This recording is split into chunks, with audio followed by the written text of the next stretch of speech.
మనకి 29 మార్చి 2025 సంవత్సరం నుంచి మనకి షష్టగ్రహ కూటమి వస్తుంది. ఆ రోజే మనకి అమావాస్య, తర్వాత సూర్యగ్రహణం ఇలాంటివన్నీ కూడా జరుగుతున్నాయి. అయితే ఆ మర్నాడే ఉగాది. ఇప్పుడు అందరూ కూడా షష్టగ్రహ కూటమి వల్ల అన్ని ప్రమాదాలు వస్తున్నాయి. అంతా కూడా అన్ని రాశుల వారికి బ్యాడ్ జరిగిపోతుంది. ఇంకా భయపెట్టేస్తున్నారనమాట. మరి ఈ భూకంపాలు ఇవన్నీ పక్కన పెడితే అసలు ఏ ఏ రాశుల వారందరికీ కూడా అసలైనటువంటి రోగము రుగ్మత అనేటటువంటిది ఒకటి ఉంది. అదే అక్రమ సంబంధాల రుగ్మత. అదొక రోగం అది. ఇప్పుడు ఎవరికైనా సరే ఈ యొక్క క్రమబద్ధమైనటువంటి లీగల్లీ మ్యారీడ్ గా ఉన్నటువంటి వాళ్ళంతా కూడా ఒక పద్ధతి, ఒక పాడు అనేటటువంటిది ఉంటుంది. ఇక భర్త హెరాస్మెంట్ వల్ల, అత్తగారుల హెరాస్మెంట్ వల్ల, భర్త సరిగ్గా పట్టించుకోకపోవడం వల్ల, ఆదాయాలు లేకపోవడం వల్ల చాణక్యుడు చెప్పాడనమాట, అక్రమ సంబంధాలు ఏ స్త్రీ ఎలా పెట్టుకుంటుంది అని, ఏ పురుషుడు ఎలా పెట్టుకుంటాడు అని. మరి భార్య దగ్గర నుంచి, భర్త దగ్గర నుంచి దుర్వాసన అనేటటువంటిది బాగా వస్తున్నటువంటి వాళ్ళు, అలాగే ఈ సంపాదన తక్కువగా ఉన్నటువంటి వాళ్ళు, భర్తలు మరుదులు ఉంటారు, మరుదులను ఇళ్లలో పెట్టుకున్నటువంటి వాళ్ళు, సమాన వయస్కులైనటువంటి వాళ్ళు ఉన్నటువంటి వాళ్ళు, ఇలా భర్త అందుబాటులో లేకుండా ఉండడము, ఇలా అనేక రకాలైనటువంటి ఫ్యాక్టర్స్ చెప్పబడి ఉన్నాయి. అక్కడ మనకి ఈ అక్రమ సంబంధాలు అనేటటువంటివి ఏర్పడతాయని క్లియర్గా చాణక్యుడు చెప్పాడు. అంటే ఎప్పుడు చూడండి చాలామంది భర్తలు మరి వీళ్ళంతా కూడా ఎలా ఉంటారు అని అంటే భార్యలను వేధిస్తూ ఉంటారనమాట. ఇక ఈ వీడు అక్రమ సంబంధాలు పెట్టుకుంటాడు, ఏంట్రా నువ్వు పెట్టుకునేది నేను పెట్టుకోలేనా అని చెప్పేసి ఈ కలియుగంలో కొంతమంది వర్గము మరి వాళ్ళు కూడా సమానత్వం కావాలని పెట్టుకుంటున్నారు అంతే. అండ్ ఇప్పుడు ఒక పెద్ద అరే బాబు వెళ్ళి చదువుకోరా నాయన, నువ్వు ఫారెన్లో మాస్టర్స్ చేసుకోరా అని తల్లిదండ్రులు డబ్బులు పాపం కష్టపడి ఎలాగో బ్యాంక్ లోన్లు అయ్యి పెట్టి పంపితే లివింగ్ ఇన్ రిలేషన్లో ఉన్నాను గురువుగారు, నాకు రిలేషన్ పెట్టుకున్నాను, ఆ అమ్మాయి నాకు చెప్పలేదండి గురువుగారు డైవర్స్ అయిపోయిందని, ఆమెకు ఒక కొడుకు కూడా ఉన్నాడండి, మరి ఇప్పుడు చెప్పిందండి, అంటే ఎన్ని సంవత్సరాల నుంచి ఉన్నవారంటే 2 సంవత్సరాలు వాడేసుకున్నాడు అమ్మాయిని, వాడేసుకుని ఇప్పుడు ఇవి డైవర్స్ అయిపోయింది, తర్వాత అంతకు ముందు సంవత్సరం నాకు చెప్పలేదండి అని చెప్తాడు. ఈ పిచ్చి పిల్ల పాపం ఇంకా వాడిని నమ్ముతానే ఉంటుంది. తర్వాత ఇంకొకటి లండన్లో, మరి ఏమండి మరి నాకు భర్త వదిలేశాడండి, నేను ఇంకా పిల్లలు కలగలేదు, అయితే లండన్లో జాబ్ చేయడానికి వచ్చాను, వచ్చినాడు వాడి రూమ్లో వాడు ఉండొచ్చు కదా, వాడు ఒకడు తగిలాడు అనమాట. ఇప్పుడు ఈ మధ్యకాలంలో ఫారెన్ వెళ్ళినటువంటి వాళ్ళంతా కూడా ఇక్కడ వాళ్ళు ఇక్కడ ఉండి మనకి కబుర్లు చెప్తారంతే. ఫారెన్లో మనకి ఎంతో కష్టపడి ఉద్యోగాల కోసం వెళ్తారు. వెళ్ళినప్పుడు ఈ తల్లిదండ్రులు అందరూ పంపిస్తారు. అక్కడంతా తెలియనటువంటి అమాయకులు ఎవరు అంటే పాపం ఇండియన్సే అనమాట. అక్కడ ఈ పంపించిన తల్లిదండ్రులకి తెలుసు, ఈ వీళ్ళకి తెలుసు అనమాట. ఆడవాళ్ళు మగవాళ్ళు రూములు షేర్ చేసుకుని ఉంటారు. అలా కొంతమంది పాపం మంచిగానే ఉంటారు, కానీ మరి కొంతమంది మాత్రము ఈ లివింగ్ ఇన్ రిలేషన్షిప్లోకి, డేటింగ్లోకి వెళ్ళిపోతున్నారు. ఇక పెళ్లి కాని పిల్లలే ఎలా ఉన్నారా అంటే, పెళ్ళైనటువంటి వాళ్ళు మరి వీళ్ళు కూడా మా హస్బెండ్ మరి ఇలా చేస్తున్నాడు కాబట్టి నేను ఇలా చేయాలనుకుంటున్నాను, నేను ఫారెన్ తీసుకెళ్తాడని చెప్పి నేను పెళ్లి చేసుకుంటే ఫ్యామిలీ పర్సన్ నేను చేసుకున్నాను, వీడు ఎంతసేపు చెప్పినా మా అమ్మ, మా నాన్న, మా అక్క, మా చెల్లి అంటూ వీడుకుంటున్నాడు. ఓల్డ్ ఆలోచనలు, 7 సంవత్సరాల డిఫరెన్స్ అంటే మొగుడికి దానికి ఓల్డ్ ఆలోచనలట. ఈ విధంగా నా సమాన వయస్కులో ఉన్నటువంటి వాళ్ళతో నేను మాట్లాడుకుంటాను, అలాగే నా సమానమైనటువంటి ఏజ్ వాళ్ళతో ఆ థింకింగ్ చాలా బాగుంటుంది. జోగి జోగి రాసుకుంటే బూడిద రాలుతుందని ఈడు ఇన్ఎక్స్పీరియన్స్డ్ గాడు, ఈమె ఇన్ఎక్స్పీరియన్స్డ్ అనమాట. ఈ ఇన్ఎక్స్పీరియన్స్ గాళ్ళు ఇద్దరు కలిసి తిరుగుతారనమాట. భర్త చెప్పే మాటలు మాత్రం వీళ్ళకి ఎక్కదు. భర్త చక్కగా మంచి చెప్తుంటే వాడు ఓల్డ్ ఆలోచనలు. ఎక్స్పీరియన్స్ అనేటటువంటిది, లర్న్డ్ ఎడ్యుకేషన్ అనేటటువంటిది ఉండే వాళ్ళు చేసేటటువంటి పరిపాలనకి, వాళ్ళు చేసేటటువంటి పనులకి, మిగతా మామూలు వాళ్ళకి చాలా తేడా ఉంటుంది. ఈ విధంగా అనేక కారణాల వల్ల ఈ అక్రమ సంబంధాలు అనేటటువంటివి ఏర్పడిపోతున్నాయి. ఇది కలియుగం. ఇక మన పోతులూరు వీరబ్రహ్మేంద్ర స్వామి వారి జగద్గురువులు చెప్పారు, వచ్చేసింది ఇది కామ యుగం, ఇది అయిపోయింది. మొత్తం రాహు పరిపాలిస్తున్నాడు, కన్ఫ్యూజన్స్లోకి, ఇన్ఫాక్చుయేషన్లోకి వెళ్ళిపోతున్నారు. చదువుకోండి రా బాబు అంటే ప్రేమ, ఉద్యోగాలు చేయండి రా బాబు అంటే లివింగ్ ఇన్ రిలేషన్స్ పెట్టేసుకోవడాలు. అండ్ ఇది ఆనాటి కాలం నుంచి ఉంది. ఇప్పుడు మీడియాలు మనకి యూట్యూబ్లు మహిమ అని మరి ఇవన్నిటి వల్ల మనకి ఇప్పుడు కొన్ని తెలుస్తున్నాయి అనమాట. 0.0001% తెలుస్తున్నాయి. అంటే ఇంకా ఎన్ని ఉన్నాయి మనం అనేటటువంటిది జాగ్రత్తగా చూసుకోవాల్సిన అవసరం ఉంది. ఇదివరకు పెళ్ళంటే ఒక పెళ్లి. ఇప్పుడు ఎలా ఉందంటే నేను డైవర్స్ ఇచ్చేసానని మళ్ళీ రెండో పెళ్లి. వాడికిచ్చేసి డైవర్స్ మూడో పెళ్లి. పోనీ మొగుడు చచ్చిపోయి ఏదో కర్మన జరిగిందంటే ఒక అర్థం పర్థం ఉంది రెండో పెళ్లి చేసుకున్నానంటే. కాబట్టి ఇలాగా ఇవన్నీ కూడా ఎందుకు జరుగుతున్నాయి అనంటే కామయుగం. మరి కామాతురాణా నలజ్జా నభయం. సిగ్గు శరం ఉండదనమాట. దరిద్రులు. మగాళ్ళు లేరు, ఆడోళ్ళు లేరు. ఒక కేటగిరీ ఆఫ్ ప్రజలు ఉంటారు. శంకిని, పద్మిని ఇలా ఉంటారు కదా! అందరూ చేయరు. ఎక్కడో కొంత పర్సెంట్ ఉంటారనమాట. వీళ్ళ కామం కోసం ఏదైనా చేస్తారు ఇక. బిడ్డలను చంపేసిన వాళ్ళు ఉన్నారు కామం కోసం, ప్రియుడి కోసం. ప్రియుడితో కలిపేసి మడల చేయించేసిన పెళ్ళం. వీడు ఏకంగా కైమా కింద కొట్టేసేసి మూటల్లో దాచేసిన వాళ్ళు మరి మగవాళ్ళు కూడా ఉన్నారు భార్యల్ని. ఇవన్నీ ఎందువలన వస్తున్నాయి అనంటే కేవలము గ్రహ సంపుటి వల్ల వస్తుంది. ఇది అష్టగ్రహ కూటమి వల్ల వచ్చింది. ఇప్పుడు జరుగుతున్నాయి 12 రాశుల మీద ఎఫెక్ట్ పడబోతున్నాయి. ఇది చెప్పగలిగే మొనగాడు ఉన్నాడా? మన పంతుళ్ళంతా ఏమంటే అక్రమ సంబంధం. అక్రమ సంబంధం అండి? అక్రమ సంబంధం ఎలా చెప్తారండి బాబు? అసలు అక్రమ సంబంధం గురించి చెప్పాలంటే నేను భయమేస్తుందండి. మీరు చెప్పేవన్నీ నిజాలే. కానీ ఎలాగ మరి చూడాలంటే చాలా అభ్యంతరకరంగా ఉన్నాయండి బాబు. అవి కొంచెం ఎబ్బెట్టుగా కొంచెం సిగ్గుపడుతున్నట్టుగా ఉందండి. అరే బాబు ఎక్కడున్నావురా నాయన పంతులు? ఇప్పుడు కాలం కామయుగంలో ఉన్నావురా నాయన. ఏం తెలియనట్టు యాక్టింగ్లు చేయకు. మొత్తం అందరికీ తెలుసు. అసలు ఈ యొక్క పిల్లలు కూడా అడ్వాన్స్ అయిపోయారు. యాప్స్ ఉన్నాయి, ఇవి ఉన్నాయి, అవి ఉన్నాయి, వీడియోలు. దేశం అసలు ఈ యొక్క సెక్స్ ఎడ్యుకేషనే పెట్టాలరా బాబు నాయన. ఇలాంటి అక్రమ సంబంధాలన్నీ కూడా అణిచివేయడానికి, ఐరన్ లెక్కతో తొక్కేయడానికి ఈ సెక్స్ ఎడ్యుకేషన్ అనేటటువంటిది ఒక పార్ట్ ఆఫ్ ఎడ్యుకేషన్ గా పెట్టాలని మేధావులు అడుగుతుంటే నువ్వేమో అయ్యో ఏదైనా సిగ్గుపడిపోతున్నట్టు కొన్ని సమాజాన్ని మార్చు. మరి ఇవి ఎందుకు చెప్పట్లేదు మీరు? అష్టగ్రహ కూటాలు, షష్టగ్రహ కూటాలు, సప్తమ గ్రహ కూటాలు వచ్చినప్పుడు ఉత్పాతాలు చెప్పేస్తున్నారు, భయపెట్టేస్తున్నారు జనాలు. ఇదని అదని. కాబట్టి శుక్రుడు రాహుతో కలిశాడు. మరి అవదా? గురువు రాహుతో కలిస్తే గురుచండాల యోగమేనా అని చెప్పినప్పుడు భ్రష్టత్వం అనే అవుతున్నప్పుడు మరి శుక్రుడు రాహుతో కలిసినప్పుడు ఏం చేస్తాడు? అక్రమ సంబంధాలు పెట్టుకోరా? భార్య గయ్యాళిగా అయిపోదా? మొగుడిని సాధించదా? కలత్రకారకుడు రాహుతో చండాలత్వం పెట్టినప్పుడు వీడు పెళ్లి చూపులు ఒకటి చూసుకుని పెళ్లిపీటల మీద వాడికి ఓకే చెప్పేసి పెళ్లిపీటల మీద ఇంకొకరితో లేచిపోయినటువంటి సందర్భాలు లేవా? ఆడపిల్లలైనా మగపిల్లలైనా. పిల్లలు తల్లితో లేచిపోయిన వాళ్ళు ఉన్నారు. మొత్తం మనం పోలీస్ స్టేషన్ లో కేసులు కనుక చూసుకుంటే why are you not educating the public? ఎందుకు మరి భయోత్పాతాలు ఎలా జరిగిపోతాయి, ఆ రాశులు జరిగిపోతాయి వచ్చి ఆపుతావా పంతులు గారు? కాబట్టి ఈ విధంగా మనకి ఇవన్నీ జరగడానికి కారణం ఏంటంటే గ్రహ సంపుటి. షష్టగ్రహ కూటమి ఏం జరుగుతున్నాయండి మనకి? బుధ, శుక్ర, రాహు, తర్వాత శని అండ్ రవి. ఇవ్వండి ఒక మీన రాశిలోకి వస్తుంది. ఇక ఈ యొక్క బుధుడు వచ్చేసరికి మనకి కేతు వచ్చేసరికి కన్యా రాశిలో ఉన్నాడండి. కన్యా రాశి నుంచి సింహరాశిలోకి వెళ్ళిపోయాడండి.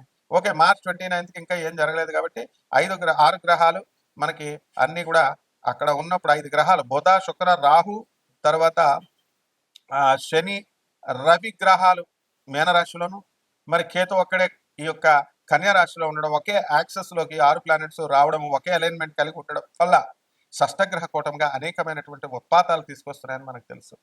మరి ఈ రాశి వారు కేవలం ఒక రాశికే అప్లై అవుతుందా అంటే ఏ రాశిలో వీళ్ళు మా ఛానల్ ఓనర్ గారు ఇచ్చాడనమాట దత్తు గారు.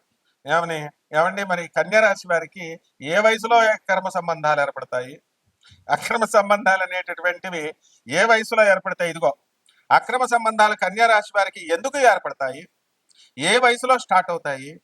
మరి వీరి జీవితం మధ్యలో ముగిసేదేనా? చివరి వరకు ఎదగలరా? పరిహారాలు ఏమిటి? ఇదిగోండి మరి క్వశ్చన్. మరి అడిగినప్పుడు మరి ఛానల్ గారిని అడిగినప్పుడు మరి పండితులు చెప్పాలి కదండి. మరి మిగతా పండితులు కూడా చెప్పాలి కదా. మంచే కదా మనం చెప్తున్నాం. అక్రమ సంబంధాలు పెట్టుకోమని మనం చెప్తున్నాం అండి. అక్రమ సంబంధాలు ఉన్న వాళ్ళు పెట్టుకోగలరా నాయన, సూసైడ్లు చేసుకొని చచ్చిపోతారని చెప్తున్నాం. అక్రమ సంబంధాల వల్ల ఈ యొక్క కుటుంబ వ్యవస్థలు నాశనం అయిపోతాయని చెప్తున్నాం. అక్రమ సంబంధాల వలన మీ పిల్లల జీవితాలు భగ్నమైపోతాయని చెప్తున్నాం. యథా రాజా తథా ప్రజ. మీరు తల్లిదండ్రులు మీరే, కుటుంబ పెద్దలు మీరే అలా చేస్తే చిన్న పిల్లలు పాపం వాళ్ళు ఇమిటేట్ చేయడానికి వాళ్ళు అలా అదే దారిలో వెళ్తారు.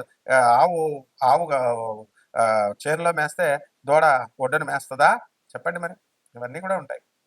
కాబట్టి మనం ఏం చేయాలంటే నాయన ఈ 12 రాశుల వారికి కేవలం కన్యా రాశి వారికే కాదండి బాబు ఛానల్ ఓనర్ గారు, మొత్తం 12 రాశుల వారికి కూడా ఈ అక్రమ సంబంధాలు అనేటటువంటిది ఏర్పడడానికి ఒక్కొక్క దశలో ఉంటుంది. Hormones imbalance. వయసు వచ్చిన తర్వాత ఉరకల వేస్తా ఉంటది కామం. ఆడపిల్లలకైనా మగపిల్లలకైనా. ఆ కామాన్ని కంట్రోల్ చేసుకున్నటువంటి వాడే సక్సెస్ అవుతాడు లైఫ్లో. అలా కాకుండా మరి ఈ యొక్క లైఫ్లో మనము దెబ్బతిన్నట్లయితే, తప్పటడుగులు వేసినట్లయితే, అందుకే 16 ఏళ్ల వయసు సినిమా తీశారు శ్రీదేవి, తర్వాత ఈ యొక్క చంద్రమోహన్తో. ఉమ్, ఆ విధంగా తర్వాత ఈ మాఘమాసం వచ్చేసిందని చెప్పేసి, ముందే కూసింది కోయిల అని చెప్పేసి, వసంత మాసం వచ్చిందని కోసిందని చెప్పి పాటలు వింటున్నాం. సో ద్వాదశ రాశుల వారందరికీ కూడా ఈ అక్రమ సంబంధాలు ఎప్పుడు ఏ వయసులో ఏర్పడతాయి, ఎందువల్ల ఏర్పడతాయి? ఈ షష్టగ్రహ కూటం వల్ల చాలా ఇబ్బంది అనమాట ఇదంతా కూడా. 12 రాశుల వారి మీద ఎఫెక్ట్ ఉంది. ఆ రాహుని మనం కంట్రోల్ చేసుకోవాలి. ఏం చేస్తున్నారు కంట్రోల్ అవుతాడు వాడు. అసలే ఇప్పుడు ఉన్నటువంటి కంప్యూటర్ల వల్ల ఫోన్లు వచ్చినాయి కదండి. జేబులో పెట్టుకుంటే, షర్ట్ జేబులో పెట్టుకుంటే నీ హార్ట్ పని చేయదంటారు, హార్ట్ ఫెయిల్యూర్, హార్ట్ అటాక్లు అంటారు. పోనీ ప్యాంట్ జేబులో పెట్టుకుంటే నీకు అంగస్తంభనం జరగదు, నీకు నీ లింగం పురుషలింగం పనిచేయదు అంటున్నారు. సో ఎక్కడ పెట్టుకోవాలి మరి? సో ఈ విధంగా మనకు ఉన్నప్పుడు మనకి అందరు కూడా పంతులు గారు లేటెస్ట్ స్టైల్లో వేసుకుంటున్నారు చూసారా, బ్యాగ్ ఇలా క్యాష్ కలెక్షన్ అనమాట. ఎప్పటికీ హైయెస్ట్ కలెక్షన్ ఎవరికి రా అంటే పంతులు గారికి అన్నమాట. ఇప్పుడు అందులో గాడగాపురం పంతులు గారికి గొళ్ళల్లో ఉన్నాయి చూసారు, బ్యాగ్లు వేసుకొని అన్నదానం చేస్తామండి, వేసేయండి అంటే. దర్శనానికి మనం రెండోసారి కష్టపడి లైన్లో వెళ్ళామనుకో, ఎందుకు వచ్చావు నువ్వు, దుబారా బార్ మతావనా అనా, జా దోసరా బార్ క్యోగానా అంటాడు వాడు సొమ్మెదో పోయినట్టు. ఒరే గుళ్ళో డబ్బులు వేయకండి రా, మొత్తం వీళ్ళందరికి పంతులందరికీ బుద్ధి వచ్చేద్దని మనం చెప్పామనుకో, నువ్వేం హిందువయ్యా, నువ్వేం గురువయ్యా, గుళ్ళకెళ్ళొద్దు అంటాడు. రెండోసారి దర్శనం చేసుకొని ఎవరు దర్శనం కోసం మనం చక్కగా గాడగాపురం ఒక ఎగ్జాంపుల్ గా చెప్తున్నాను. అక్కడ పౌర్ణమి రోజున వెళ్ళమని జ్యోతిష్కులు చెప్తారు, వీళ్ళంతా ఫ్రాడ్ గాళ్ళంతా. పౌర్ణమి తప్ప మిగతా రోజుల్లో వెళ్తే దత్తాత్రేయుడు ఎవడా? తర్వాత వెళ్ళమంటారు, పొలోమని వెళ్తారు. అక్కడ ఆశ్రమాల పేరుతో మళ్ళీ పెద్ద పెద్ద స్వామీజీలు అనమాట, వాళ్ళంతానేమో డబల్ రేట్లు పెంచేస్తారు. పౌర్ణమి అండి డబల్ రేట్ ఇక్కడ అని. ప్రజలంతా పాప ఆడవాళ్ళు ముసలోళ్ళు ఏదో ఈ పండితులు మహాపండితులు ఒక్కడ 5వ క్లాస్ చదివినాడు ఉంటాడు. ఈ పంతులు చెప్పేటటువంటి వాళ్ళు ఈ పౌర్ణమికి 2 పండు అనేవాళ్ళు, అరటిపళ్ళు అమ్మేవాళ్ళు, కూరగాయలు అమ్మేవాళ్ళు. ఎవడు ఇష్టం వచ్చినట్టు ఆడే. 10th క్లాస్ ఫెయిల్ అయిన ప్రతి ఒక్కడు జ్యోతిష్కుడు, ఇంటర్ ఫెయిల్ అయిపోయినటువంటి ప్రతి ఒక్కడు టీచర్ అని చెప్పి మా గురుగారు CBIT professor, mechanical engineering professor Suryanarayana గారు అంటుంటే నేను ఏదో అనుకున్నాను, ఇప్పుడు కళ్ళతో చూస్తున్నాను నేను. కాబట్టి తప్పునైనా ఈ యొక్క ఆశ్రమాలేమో డబల్ రెంట్లు అంటాయి, డబల్ ఆశ్రమాలు, పేర్లేమో ఆశ్రమాలు, ఏమో లాడ్జింగ్ లాగా వ్యాపారాలు అక్కడ. ఈ భక్తులు వెళ్తారు, ఈ భక్తులకి వెళ్ళగానే అన్నదానం, గణగాపురం దత్తాత్రేయుడు స్వామికి అన్నదానం అని వీళ్ళు బ్యాగులు వేసుకొని తిరుగుతారు. ఆ బ్యాగులు అనమాట, బ్యాగులు మెయింటైన్ చేస్తారు. వాళ్ళు మాత్రం చూడండి ఒక్కొక్కడు ఎంతెంత లావు ఉంటారు, ఒక్కొక్కళ్ళు చక్కగా నెయ్యి పెరుగు అన్ని వేసుకొని తింటారు కదా. రెండోసారి దర్శనంకి వెళ్తే నీకేంటయ్యా, వాడు లైన్లో కూర్చొని చక్కగా వస్తే నీదా గుడి నీదా అని ఎక్కడమాట, ఇలాంటి ప్రశ్నలు అడగాలి. ఒకడేమో రామేశ్వరంలో రాముల వారు కట్టలేదంటాడు. మరి శాస్త్రాలన్నీ ఏం చెప్తున్నాయి, రాముడు అంటే ఒక వ్యక్తిగా, రాముడు మాంసం తిన్నాడు అంటాడు ఇంకొకడు. ఇవన్నీ ఏంటి, ఇవన్నీ నాన్ సెన్స్ అంతా చెప్తున్నారు. ఇదంతా కలియుగ ప్రభావం, అందులో ఒక భాగమే ఈ అక్రమ సంబంధాలు. వీళ్ళంతా వీటి గురించి మాట్లాడాలన్నమాట. కాబట్టి ద్వాదశ జ్యోతిర్లింగాలకి ఏ ఏ దశల్లో ఎలా ఇవి బాధిస్తాయో మనం చెప్పుకున్నాం. ధనుస్సు రాశి, ఈ ధనుస్సు రాశి వారందరికీ కూడా అమ్మ మనకి ఆల్రెడీ నాకు తెలిసినటువంటి శిష్యుడే, వాడి వయసు 21 సంవత్సరాలు. వాడు కాంటాక్ట్ పెట్టుకున్నది పెద్ద కిలాడి. అది ఎన్ని సంవత్సరాలకైనా సరే అది కాపురం, నా వయసు 35, నా వయసు 35, నా వయసు 35 అంటది. దాని కూతురికి అడ్డగాడిదలాగా 32 సంవత్సరాలు ఉంది. కాబట్టి వీడిని మంచిగా చక్కగా సంపాదించుకోరా నాయన అని చెప్తే వీళ్ళు లింకులు అనమాట. ఇలాగా ధనుస్సు రాశి వాళ్ళంతా కూడా చాలా మంది ఈ అక్రమ సంబంధాలకు లోనైపోవడానికి షష్టగ్రహ కోటాల్లో మీకు అవకాశాలు ఉన్నాయి. కాబట్టి 0.0001% వాళ్ళకి మాత్రమే ఇది, అందరికీ కాదు. ప్రతి రాశిలో కూడా మంచోళ్ళు ఉంటారు. వీళ్ళ వ్యక్తిగత జాతకాలను బట్టి జరగడానికి ఉంటుంది. సరే మంచిదే కదా పాపం, ఏదో సరదాగా అక్రమ సంబంధాలు వస్తున్నాయి అనుకునేటటువంటి వాళ్ళు మగాళ్ళు చాలా మంది ఉంటారు. అయితే వీళ్ళంతా కూడా అది ఇన్నెవిటబుల్ అనమాట, మన చేతుల్లో ఉండదు అవన్నీ కూడా. డెస్టినీ ఏది జరగాలంటే అది జరుగుతుంది వ్యక్తిగత జాతకాలను బట్టి. కాబట్టి ఈ యొక్క ధనుస్సు రాశి వాళ్ళందరికీ కూడా వార్నింగ్ చొక్కాని, జ్యోతిషము చొక్కాని వంటిది, జరగబోయేటటువంటి దానికి ఇండికేషన్ రూపంలో సూచనప్రాయంగా మీకు చెప్పడం జరుగుతుంది అనమాట. కాబట్టి ఈ యొక్క ధనుస్సు రాశి వాళ్ళందరికీ కూడా ఈ షష్టగ్రహ కూటం ప్రభావం వలన బుధుడు దొబ్బే మీకు నిలచబట్టి ఉన్నాడు. అండ్ శుక్రుడు కలత్రకారకుడు, శుక్రుడు రాహుతో పాటు చండాలత్వం అయిపోయాడు. ఇక గురుడు కొంచెం బాగుపడుతున్నాడు. కాబట్టి ఇంతకు ముందు గతంలో సంవత్సరాలుగా సీక్రెట్ గా అక్రమ సంబంధాలు అదేదో పెద్ద కాన్ఫిడెన్షియాలిటీ ఏదో అఫీషియల్ సెక్షన్ 354 ఏదో రక్షించేస్తున్నట్టు అఫీషియల్ సీక్రసీని చేస్తున్నట్టుగా సీక్రెట్ గా మెయింటైన్ చేస్తున్నటువంటి వాళ్ళు ఉంటారు. మీరంతా కూడా అతి త్వరలో బొక్కబొరలా పడిపోతారు. గురుడు ఒక్కడ పవరే సరిపోదు నాయన, అక్కడ రాహు ఉన్నాడు, శుక్రుడు ఉన్నాడు, బుధుడు ఉన్నాడు. ఈ ముగ్గురు కూడా మిమ్మల్ని బయట పెట్టేయడం ఖాయం. మీకు అక్రమ సంబంధాలు అనేటటువంటివి మీరు ప్రత్యేకించి మీరు ఎన్ని జాగ్రత్తలు తీసుకున్న ఛాలెంజ్, మీ భార్యలు మిమ్మల్ని పట్టేసుకుంటారు. కాబట్టి ఇమ్మీడియట్ ఒక అప్పిచ్చేవాడు లేనటువంటి ఊరు, అప్పిచ్చేవాడు లేనండి ఆ ఊర్లో ఉండొద్దు అన్నాడు. వైద్యం చేయనిటువంటి వాడు ఉన్నాడు ఆ ఊర్లో, ఇమ్మీడియట్ చదువు చెప్పేటటువంటి వాడు లేడు, మంచి చెడు చెప్పేటటువంటి పురోహితుడు లేడు. ఆ ఊరిని గ్రక్కున విడవాలి అని సుమతి శతకంలో చెప్పబడి ఉంది. అప్పిచ్చువాడు వైద్యుడు అనేవాళ్ళం మేము. అంటే అప్పు ఇచ్చేటటువంటి వాళ్ళు లేప్పుడు వైద్యుడు లేడు, పురోహితుడు లేడు, మంచి చెడులు చెప్పేటటువంటి టీచర్ లేడు, గురువు లేడు. ఇంకా అక్కడ ఎందుకు నువ్వు, హాస్పిటల్ లేదు, ఇమీడియట్ లీవ్ దట్ ఏరియా. ఆ విధంగా ఈ యొక్క మొత్తం అక్కడ బుద్ధి బలాన్ని భ్రష్టత్వం పట్టించేటటువంటి బుధుడు, శుక్రుడు, రాహు వీళ్ళంతా కూడా ఈ యొక్క గురుడు మీద అటాక్ చేస్తే గురుడు హ్యాండ్స్ ఆఫ్ పట్టాడు. కాబట్టి మీరు బొక్కబొరలా పడతారు. కాబట్టి ఇమీడియట్ గా ఈ యొక్క ధనుసు రాశి వాళ్ళందరూ కూడా ఎలుపెంట్లు వెళ్ళిపోయినటువంటి వాళ్ళు ఉన్నారు. సెకండ్ మ్యారేజీలు, థర్డ్ మ్యారేజీలు చేసుకుని వెళ్ళిపోయినటువంటి వాళ్ళు ఉన్నారు. భర్తలు ఉండగానే భార్యలు ఉండగానే అక్రమ సంబంధాలు పెట్టేసుకున్నటువంటి వాళ్ళు ఉన్నారు. 0.001%. నేను అదే చెప్తున్నాను, జాగ్రత్త గుర్తుపెట్టుకోండి. అండ్ వీళ్ళంతా కూడా మరి ఏమవుతారండి అనంటే, వీళ్ళు ఇమీడియట్ మారిపోండి. మీరు ఆ గురుడు ఎప్పుడు కూడా చేతులు ఎత్తేసిన తర్వాత మీరు చేసేది ఏముండదు, వ్యవస్థలు నాశనం అయిపోతాయి. ఇప్పుడు మీ గ్రహ పరిస్థితి అస్సలు బాగుండలేదు. ఎంత బాగుంది ధనుసు రాశి, అంత బాగుంది, డబ్బులు వస్తాయి, ఇవి వస్తాయని చెప్తాడు కానీ ఏ విషయమైనా చెప్తాడు కానీ అక్రమ సంబంధాలు మీకు మీ వల్ల జీవితాలు నాశనం అయిపోతే అక్రమ సంబంధం మాట్లాడమని మానేసేయమని చెప్పేటటువంటి పంచులు ఉండరు. అండ్ మీరు కూడా వినరు. నువ్వు పంతులు కాదు, నువ్వు చెప్పకపోతే ఇంకోటి చెప్తాడు లేవయ్యా పో అంటారు. కపట మంత్రగాళ్ళ చేతుల్లో ఉంటారనమాట. అంటే నెత్తి మీద జుట్టు ఉండదు వాళ్ళకి. మేము చూసుకుంటాం అని అందరికీ హామీలు ఇచ్చేటటువంటి వాళ్ళు ఉంటారు. వాళ్ళ కబ్జాల్లోకి వెళ్ళిపోతారు, జాగ్రత్త. కాబట్టి కపట బ్రాహ్మణ, కపట జ్యోతిష్కుల, కపట మంత్రగాళ్ళ బారిన పడకుండా జాగ్రత్తగా మీరంతా కూడా ఈ యొక్క అక్రమ సంబంధాల బారి నుంచి మీరు పడకుండా తప్పించుకొని ఇమీడియట్ ఫుల్ స్టాప్ పెట్టి మారల్స్, ఎథిక్స్ ని పాటిస్తూ దేవతల గురువైనటువంటి బృహస్పతి యొక్క అనుగ్రహాన్ని పాత్రల కంటే బ్రహ్మాండంగా ఉంటుంది. శుభమస్తు.